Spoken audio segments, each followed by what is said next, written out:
How's it going, everyone? I want to take a minute of your time to walk you through the NQ trade we caught today during the live. A very simple setup, but it did take some patience. Let's just get right into it. First off, let me adjust my chart here a little so we can see this a little better. So this blue box here is a 15-minute range. We had a bearish divergence, confirming the dashboard here. I told everyone I want a short entry, but I do not want it until we get below this 25,800. So I want to see not like a nice high volume candle closing below, which it did not happen here. This was not a high volume candle. Wait, before I get ahead of myself, I want to say if you made money here, great, but in no way do I see a possible short here, right? Here, possibly, we talked about this as well. I said this could possibly be a short entry, but really wasn't no increase on volume on this candle. I wasn't overconfident. Sold off, did what we thought it would. Anyways, we waited till we got confirmation. Now let me show you what I saw.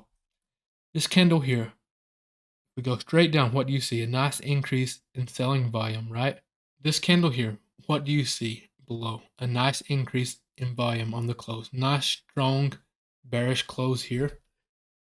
I waited on the retracement for an entry. Stops were placed right at the top of this candle. I knew if we, broke above that high volume candle to the downside, chances are, we would reclaim that pre-market low, then possibly pre-market high. But that wasn't the case. We got in at around 50 on this trade, set our stop. We caught the move down. This played out beautifully. As far as trimming goes, typically we trim 1-to-1 or at key levels.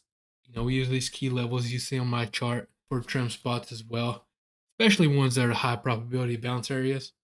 I have a few turned off so the chart's not too cluttered up for this breakdown.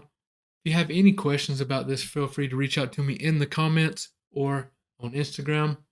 You can go to my website, grizzlytrades.com, and you can find all my social links there. That way you're not following any fake accounts, Alright, that's it for this video. Appreciate you all for watching, and I will see you next time.